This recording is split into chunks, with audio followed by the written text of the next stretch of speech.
Oku basi jogbenu made pepe mangan konto gbeme figba be minanwe di fi domlo e basi swanton baba miton e jivo eso hoda zinji ogu jetanji e matinto be waze do tento godo tometo avivo sun e memito godo wa identifié e basi o come gana o koyin o topota awito to xogbon to xolo me mima atonto eti to xogbon to xolo tome mina yuen doro maba miton jivo esu gujetanji xoda zinji wekanweko wene uedo bodo basi o mantinto mina yuen doro uwe basi gbeto tintan eren keke eyin zemejan o tasi kana uwe erenwa to xogbon to xolo me be mina yuen di fi domlo o keke miton eyin keke tata uwe inoze na do so ganze medeji be fite be nu walo o jasen tokpa be minami do wepo enado se baba mitondo o tenton godo tolome be yeume basi o vodno le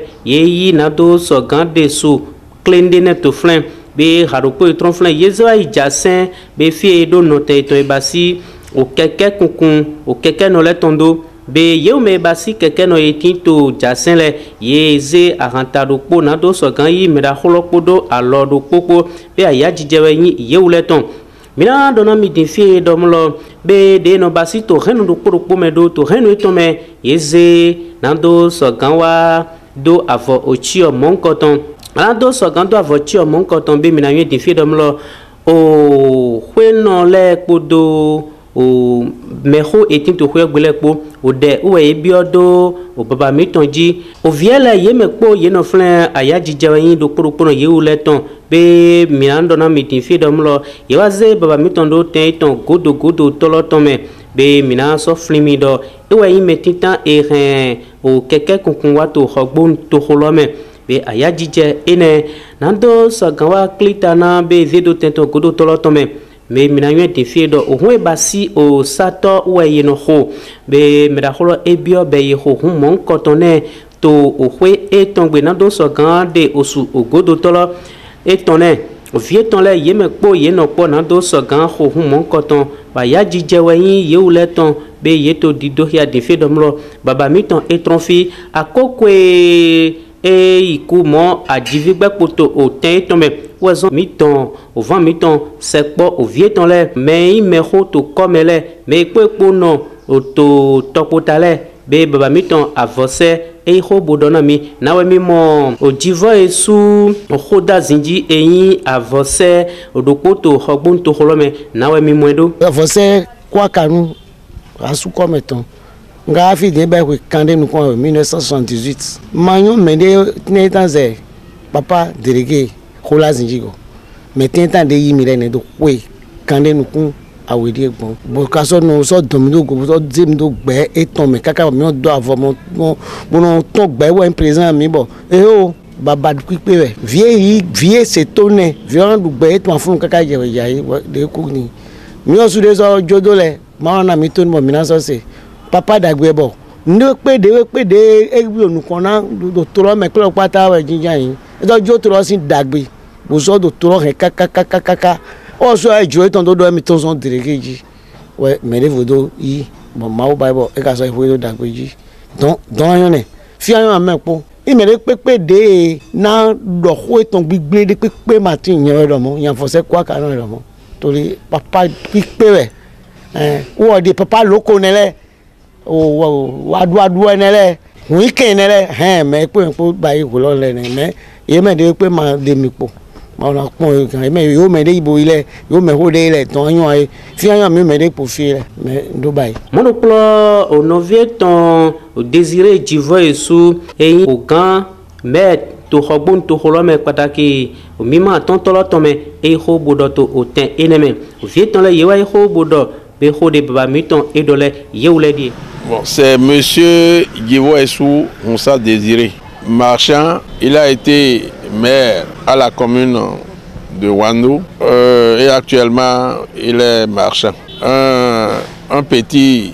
tout petit sage dans le quartier Tapota Davo. Oui, monsieur Jivo Essou Khorazingi, Goudietangi Yavoyi. Tous ces noms-là, c'est lui seul. C'est un oncle à moi et c'est lui qui suit directement mon feu père Djivo Essou, c'est terminé. Donc,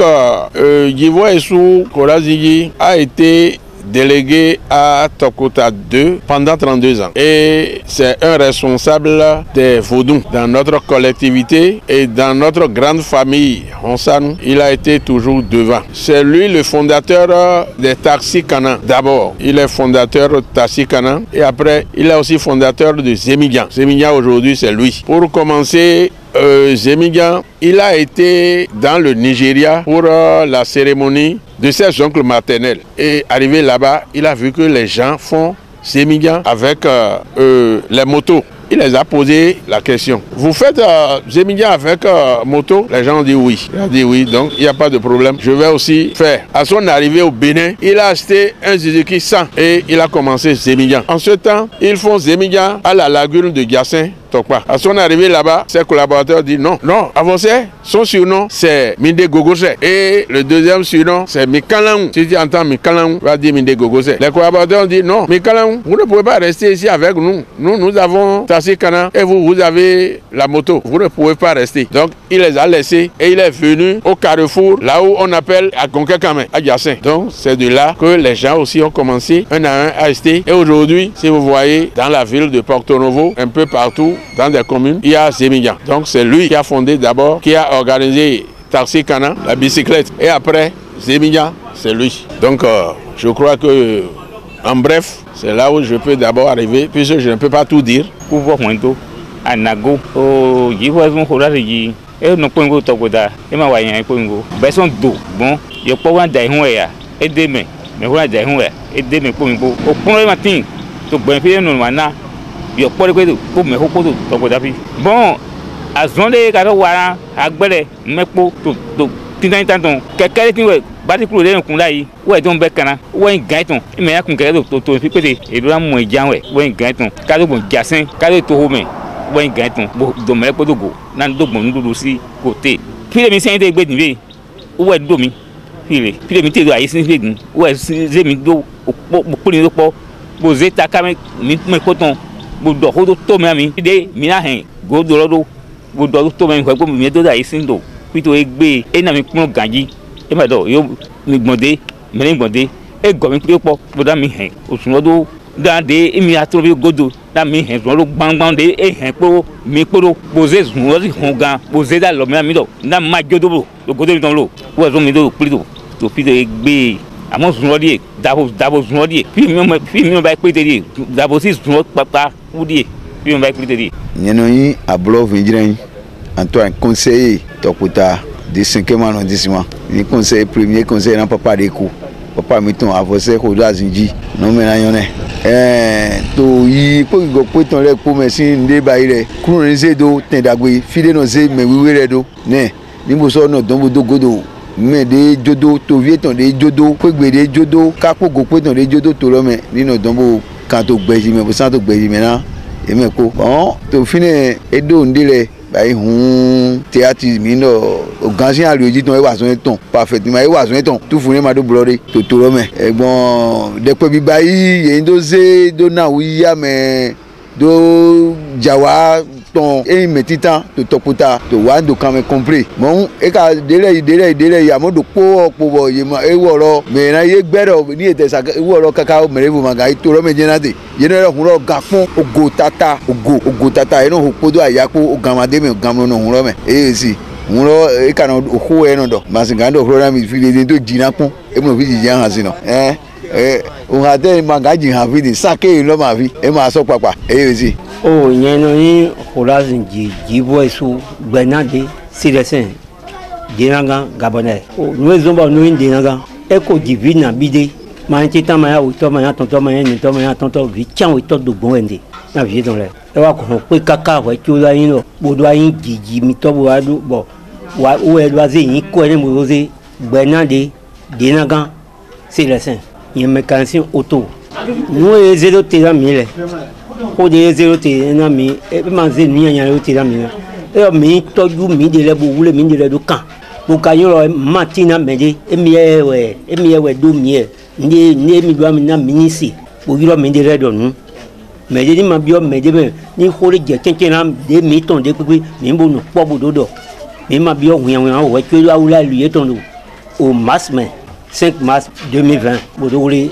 il est ancien ali mais kana noté to menando so gan isin hutole be meraho jivo sou Michel wosu e ho bodo pere claim ya ya jivo sou hawa Michel ma no ho de don bon fire ro pro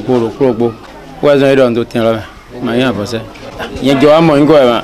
amo ngo ro yan wa ma yon de yan wa lo baya lo ne ali ene jiwe yan wa gbon ma yan to aboze gan wa ma do fo dun ro gbe bo lo sen o wa me hora on sa no kun kan ro bi o wa me hora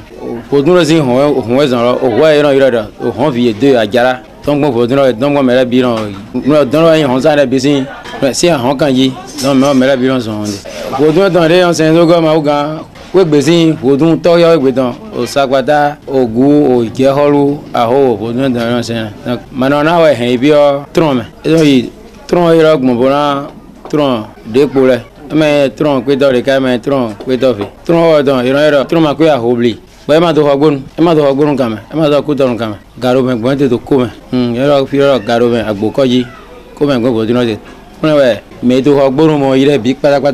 ko me ra yeno yi fi jan me bi tron bo dino yi don ni me le gbe je me le gbe se bo dino sin tan bo je yi fi we yero je ye mi ato yin bo dino sin o gando fi me ro ko do wa ndo wo hunu to wa ndo kwa do ro we me ro gbo yin fi fo re do jasen yemi atara yin ko dino si me hodo to agbonu fi mi le gbe je o je fi bi je je ran gbon yi ton ro bi na do kun je kan kun fi we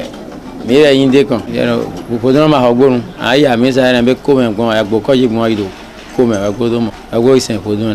baba jiwe bo do ri de hiawe ne mo do nu yan wa ma ze we de yi fodu ma yin me ma jo yin su fodu ton o ro fodu nu yan na ye mo na do je go ba de wa yin aboze don re ru mera ma den to hagbon to me holo ga yi to hun to me to fodu hon to re gbegbe iron din bolo mo ide ron ba egbon mo yan so yan fi ton ra ero ne ro de to ja yi din mere ma hwedo bon on sa ron ko gbe re pepe holo to flan o apose ran gbon me biji ran do holo bi pagbada ba mi ton ro ran do fi holo to holo gbe o sinu me yegwa se gbe ton ro egwa wa re fo bo vida ho metomasa wosu e ho bodo to fine we mi ule Africa Phoenix midi dona bo minano insiste toto no wa miton o kwento manabusin alioji ena chena mi gbawo monsieur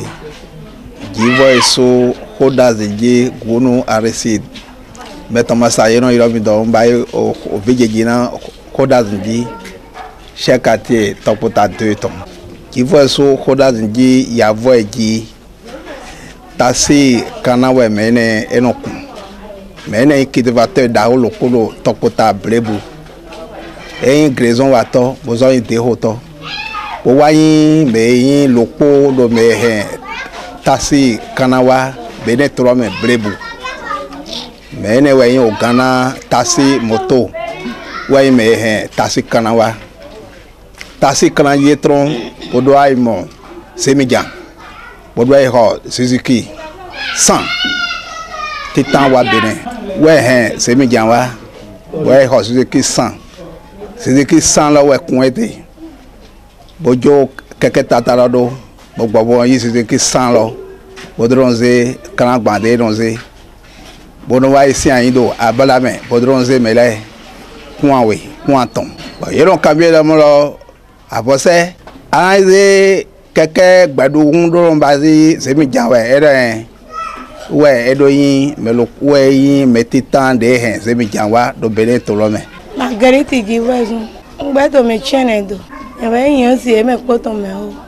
ele mi do ayiro eton jiro ma se so ayiro mi ton jibro de na ku ayiro mi wu sun si me ho yan si me ho re oro gan na ho na mi he mi re bo yan mi re de ro mo e de aro e ba yi sun aton da e ye ze me ba hun si ma gan gbe na ba je sinu e ele ngodo nu e wa je godo e no e ro mi toju no bi re jodo re. Je m'appelle Jivo Mendejo Toussaint, dit Gomeshua, Jivo 2. Bon, papa, il a fait beaucoup de choses, donc je le remercie beaucoup. Moi, mes frères ont déjà beaucoup parlé. Bon, moi, je n'ai pas quelque chose à exprimer encore ou dire encore. Donc, c'est nous-mêmes qui doivent maintenant marcher sur le chemin donc il nous a mis. Et c'est ça.